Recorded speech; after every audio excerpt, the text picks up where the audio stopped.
Sir முன்னாள் அமைச்சர் ஜெயக்குமார் கூட உங்களை காலையில விமர்சிச்சிருக்காரு. நீங்களே அது என்னன்னே புதுசா இருக்குது காலையில இருந்து நைட் வரைக்கும். என்னன்னே நானு நீங்களே இருமல் கொள்கையை படிச்சவங்க முன்மொழிக்கு எதிராக கருத்து சொல்றத பத்தி அவங்க விமர்சிக்கிறாங்க. அப்படியானே அண்ணே, நான் படித்த பள்ளியில 3 மொழி இருந்துச்சுண்ணே. நான் படித்த பள்ளியில 3 மொழி இருந்துச்சு. என் நண்பர்கள் வந்து சில பேர் ஹிந்தி எடுத்தாங்க, என் நண்பர்கள் சில பேர் பிரெஞ்சு எடுத்தாங்க, என் நண்பர்கள் சில பேர் சமஸ்கிருதம் எடுத்தாங்க, நான் தமிழ் எடுத்தேன். நான் 11வது 12வது எடுத்து படிச்சீங்கன்னா அவங்களுக்கு தெரியாதுல்ல.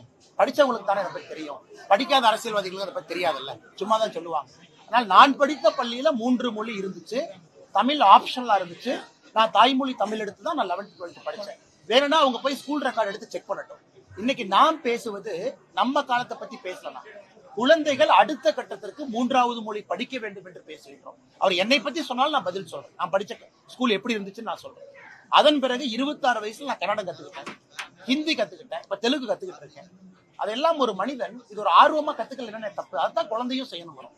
எங்களை பொறுத்தவரை ஒளிவு மறைவு இல்லாம தான் பாரதிய ஜனதா கட்சி இருக்குதுன்னா, நாங்க யாருமே இருமொழி ஸ்கூல் நடத்தல. நாங்க என்ன கருத்தை சொல்றோமோ, நீங்க நெஞ்ச திறந்து பார்த்தாலும் அதே கருத்து தான் உள்ள இருக்கு.